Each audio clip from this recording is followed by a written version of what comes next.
নমস্কার বন্ধুরা, mother simple কিচেনের তরফ থেকে আমি অন্তশ্রী আপনাদের সকলকে জানাই স্বাগত।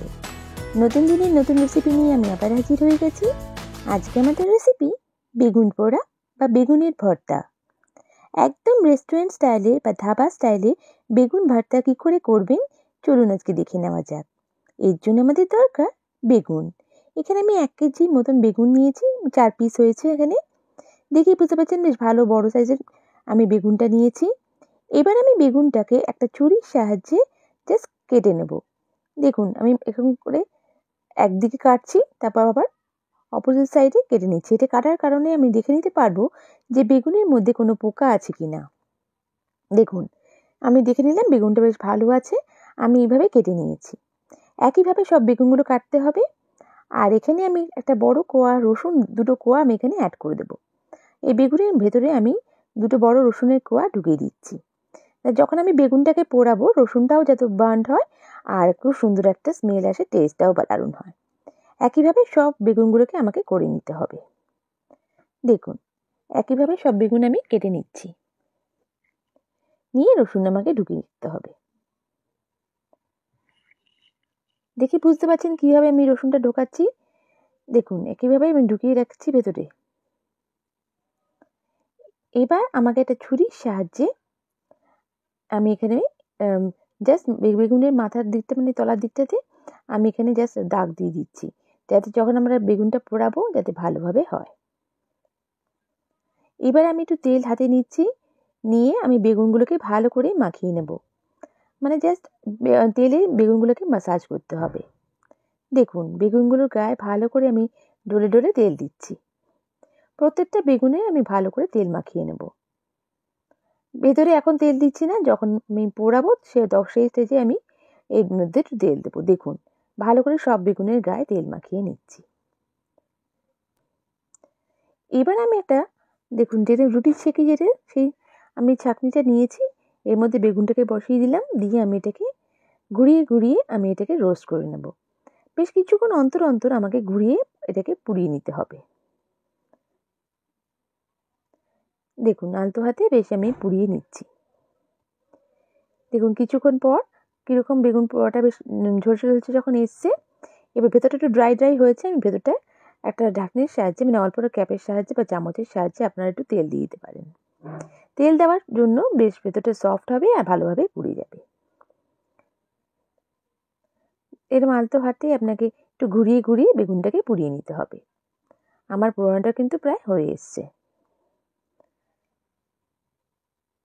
এই ছাঁকনির সাহায্যে বেগুনটা পোড়ালে বেশ সব দিকটা পোড়ানো যায় আর ভালোভাবে বেশ পোড়ানো হয়ে যায়। আপনারা যদি ডিরেক্ট গ্যাসের উপর বসান তখন গ্যাসের মধ্যে বেগুনের যে পোড়া অংশটা সেটাও পড়ে আর করতে কিন্তু অসুবিধা হয়। আমার বেগুন পোড়াটা হয়ে গেছে। এবার আমি এটা টমেটো নিচ্ছি, এটাকে দেখুন কাটা দিয়ে এটাকে পিক করে নিচ্ছি। সব জায়গায় এটাকে ছিদ্র করে নিচ্ছি টমেটোটার গায়ে। এবার আমি আবার এটাকে গায়ে তেল মাখিয়ে নেব। একটু সরষের তেল আমি দিয়ে আমি টমেটোটাকে ভালো করে মাখিয়ে আমি আবার এটাকে পুড়িয়ে নেব। টমেটোটা পুড়িয়ে বেগুনের ভর্তার মধ্যে দিলে পরে টেস্টটা কিন্তু দারুণ লাগে। একইভাবে আমি 2টো টমেটোকে একসাথে পুড়িয়ে নিচ্ছি। এখানে দেখুন আমি একটু উল্টে পাল্টে এটাকে পোড়াতে হবে। এই কাঁটা চামচের সাহায্যে পোড়ালে পরে হাতে বেশ গরমটাও লাগবে না আর খুব সুবিধা মতন হয়ে যাবে পোড়ানো। দেখুন আমার কিন্তু পোড়ানোটা হয়ে গেছে, বেশ খোসাটা ছেড়ে ছেড়ে আসছে। আমি এটাকে এবার তুলে নেব। দেখুন খোসাটা কিন্তু এর মধ্যেই ছেড়ে গেছে গা থেকে।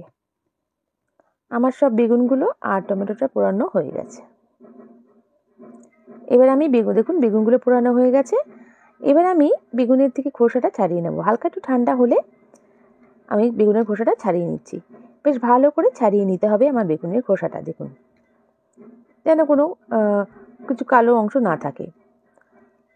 আপনারা চাইলে এটা পরে জল দিয়ে ধুতে পারেন, তবে আমার সাজেশনে বেগুন পোড়ানোর পর জল দিয়ে ধোবেন না, তাহলে টেস্টটা কিন্তু অনেকটাই কমে যায়। যে পোড়া ভাবছে সুন্দর গন্ধটা সেটা কমে যায়। দেখুন আমার বেগুনটা ছাড়ানো হয়ে গেছে। টমেটোর খোসাটাও আমি ছাড়িয়ে নিয়েছি ভালো করে, আর এখানে রসুনটাও আমি বার করে নিয়েছি। কিছুটা কড়া রসুন আমার বেগুনের মধ্যেই আছে। দেখুন এবার আমি রসুনটাও দিয়ে দিচ্ছি, দিয়ে ভালো করে আমাকে ম্যাশ করে নিতে হবে একটা কাঁটা চামচের সাহায্যে। দেখুন আমি ভালো করে এটাকে ম্যাশ করে নিচ্ছি। বেগুনটাকে খুব ভালো করে আমি ম্যাশ করে নিয়েছি, আর রসুনটাকেও ভালো করে ম্যাশ করে নিয়েছি।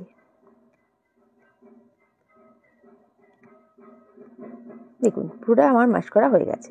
এবার আমি এটাকে নিয়ে নিয়েছি। টমেটোটা ভালো করে আমি এবার দেখুন একটুখানি ছাল আছে, সেটা ফেলে দিলাম, ক্লিন করে নিচ্ছি ভালোভাবে। এবার আমি এটাকে ছোটো ছোটো পিস করে কেটে নেব। টমেটোটা এইভাবে পুড়িয়ে নিলে পরে, নর্মাল টমেটো যদি আমরা দিই সেটা একটা কাঁচা কাঁচা ভাব থাকে, কিন্তু এইভাবে দিলে পরে ফ্লেভারটা কিন্তু দ্বিগুণ বেড়ে যায়।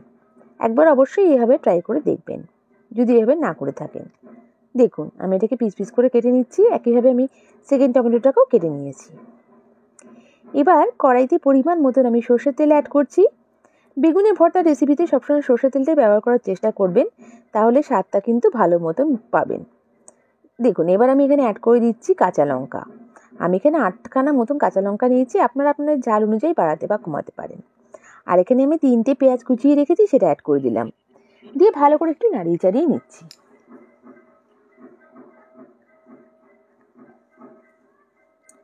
দেখুন আমার হালকা ভাজা ভাজা করে নিয়েছি। এবার আমি এখানে অ্যাড করে দেবো 1 চামচ আদা বাটা, 1 চামচ রসুন বাটা, দিয়ে আবার ভালো করে আমি মিশিয়ে নিচ্ছি। এই বেগুন ভর্তার রেসিপিটা থাকলে আর কোনো কিছুই লাগে না, একদম দারুণ রেসিপি। রুটি, পরোটা, নান সবার সাথেই মানিয়ে যায়। এবার আমি এখানে সেদ্ধ করা কড়াইশুঁটি 1 বাটি আমি এখানে অ্যাড করছি। কড়াইশুঁটিটা সেদ্ধ করে নিচ্ছি, তা তাড়াতাড়ি ঝটপট হয়ে যাবে। স্বাদ অনুযায়ী নুন দিচ্ছি, দিয়ে আমি ভালো করে আবার নাড়িয়ে চাড়িয়ে নিচ্ছি। দেখুন সব মশলার সাথে কড়াইশুঁটির সাথে আমি মিশিয়ে নিচ্ছি। বেশ কিছুক্ষণের জন্য আমাকে একটু কষিয়ে নিতে হবে। এই বেগুন ভাতাতে খুব বেশি মশলা আমি ইউজ করব না, কিন্তু খুব টেস্টি হয় রেসিপিটা। দেখুন এবার আমি চপ করে রাখা টমেটোটা অ্যাড করে দিলাম, দিয়ে আবার একটু নাড়িয়ে চাড়িয়ে নিচ্ছি।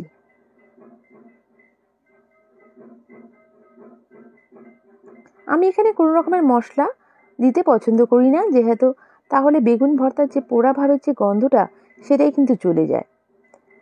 আমি এখানে হলুদের গুঁড়োও কিন্তু ইউজ করিনি, খুবই সিম্পলভাবে করেছি, কিন্তু টেস্টটা একদম এক্সেপশনাল। দেখুন বেগুনটা অ্যাড করে দিলাম, দিয়ে আমি ভালো করে একটু মিশিয়ে নিচ্ছি, নিয়ে ভালো করে একটু কষিয়ে নেব। দারুণ টেস্ট লাগে এই বেগুন ভর্তাটা খেতে। দেখুন ভালো করে আমি মিশিয়ে নিচ্ছি। এখন একটু জল জল ভাবটা আছে, সেটাকে যতক্ষণ না একটু ড্রাই ড্রাই হবে, তেলটা ছেড়ে ছেড়ে আসবে, ততক্ষণ আমি কিন্তু কষিয়ে নেব ভালো করে। বন্ধুরা আমার রেসিপিটা যদি ভালো লেগে থাকে প্লিজ লাইক করবেন, আর নতুন বন্ধুরা আমাকে সাবস্ক্রাইব করে আমার পাশে থেকে যাবেন। বেল বাটনটা প্রেস করবেন যাতে আমার রান্নার নোটিফিকেশানগুলো সব থেকে প্রথমে আপনারা পেয়ে যান। আপনাদের এক একটা লাইক কমেন্ট আমাকে মোটিভেট করে নতুন নতুন রেসিপি নিয়ে আসার জন্য। আর বন্ধুরা আপনারা যদি আমার রেসিপিটা ফেসবুক থেকে দেখে থাকেন তাহলে আমার রেসিপিটা পেজটাকে লাইক করে ফলো করে দেবেন প্লিজ। দেখুন এবার আমি অ্যাড করে দিচ্ছি বেশ কিছুটা ধনেপাতা কুচি। বেশ অনেকটা কুচি ধনেপাতা দিচ্ছি, তার জন্য কিন্তু টেস্টটা আরও 3 গুণ বেড়ে যাবে। দারুণ লাগে বেগুন ভর্তার মধ্যে এই ধনেপাতা কুচিটা দিলে। দেখুন আমি আবার একটু হালকা নাড়িয়ে চাড়িয়ে নিচ্ছি।